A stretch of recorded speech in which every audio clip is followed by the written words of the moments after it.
mag-break na lang tayo kung laging ganto. Bakit lang? Bumagsak na tayo! Wal! Wal! Wal! Tingnan sa baba! Anta! Wal!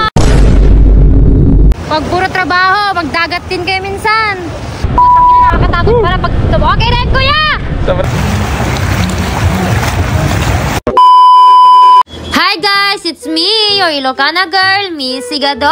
After pala ng scuba diving namin ng bebe ko, ayan, magpaparasailing nga tayo. Yes, mga ante, napakadaming water activities dito sa Boracay. Talagang mauubos nga yung mga pera nyo pag nandito kayo. Pupunta ka ditong mayaman, uuwi kang luhaan. Pero madaming memories na napakasaya. Halos lahat nga ng activities dito sa Boracay ay itatry nga namin. Minsan lang kasi kami mapadpad dito. Sumakay nga muna kami ng speedboat para nga pumunta sa may pagparasailingan. Ayaw ko nga sanang i-try to, kaso mapilit nga yung bebe ko. Ninenervyos pa naman ako, mga ante. Feeling ko nga masusuka ako sa taas. Diyan nga tinatanong ko na sila kuya kung may namatay na ba sa ganyan. Tumawa nga lang sila, mga ante, wala pa nga daw. Ayan na nga, wala nang atrasan to. Isa nga to sa i-try nyo guys pag nagpunta kayo sa Boracay. Hindi nga kompleto yung Boracay nyo pag hindi kayo nag-try ng ganto para sailing.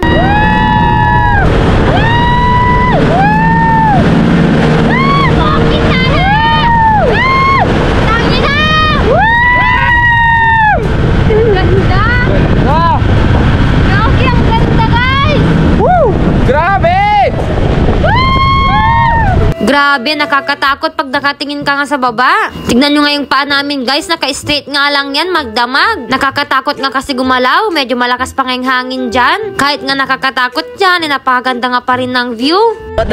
Huwag ka titingin sa baba. Tumingin ka lang sa kaliwat kanan, huwag sa baba. Taas. Pag tumingin ka sa baba. Ang taas. Subukan mo tumingin sa baba. Ayoko, mama, ayoko na. Okay na to kuya, wag na itaas. Grabe. Guys, pag tumingin kayo sa baba, ito makikita nyo. Alaka! Mahal, tingin ka sa baba. Ayoko na, ayoko na. Okay na ma. Isip ka, mag-break na lang tayo kung laging ganto. Bakit? Ayoko na, ganda, grabe. Itong si bebe ko nga, ituwang-tuwa pa nga, inaasar pa nga ako. Takot na nga yung tao, ganyan pa yung ginagawa niya. Kainis talaga tong lalaking to. Sana talaga hindi na ako pumayag na sumakay dito. Pero grabe guys, habang tumatagal ngayon, na-enjoy na nga lang namin yung view. Napakaganda nga pala dito. Kitang-kita mo nga talaga yung Boracay Island. Binili nga din namin yung sunset. Ay, mas maganda talaga pag sunset. Kaso nga lang, mahangin, mas nakakatakot. Ay! Ay lang! Wal! Bumagsak na tayo! Wal! Wal! Wal! Sinadya ata nila kuya na ilaglag tayo. Uy, umangat ulit.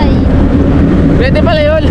Ganyan nga itsura namin guys pag nasa taas, para kaming saranggola. Ganyan pala yung feeling ng mga saranggola. Ayan na nga, tapos na nga yung 15 minutes natin dito. Napakaganda nga ng experience namin dito kahit nakakatakot. Isa nga sa gustong gusto ko dito sa Boracay, yung napakagandang sunset nga nila. Sobrang nakaka-relax nga. Grabe talaga guys pag personal. Sobrang ganda. As in, ito yung pinakagusto kong sunset sa buong buhay ko.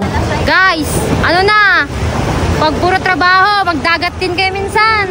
Hindi na nga muna kami naligo ng dagat. Naligo nga pala muna kami sa may swimming pool sa aming hotel. Dito nga pala kami nag-check-in. Ayan, for the sweet-sweet lang kunwari. Kala mo din nag-aaway. Nagpa-massage nga din pala kami guys. Para nga din, may experience nga din namin. Nung gabi nga, namasyal-masyal nga kami. Tapos may mga ganito pala sa labas. Gising na gising nga din pala yung mga tao dito pag gabi. Ang dami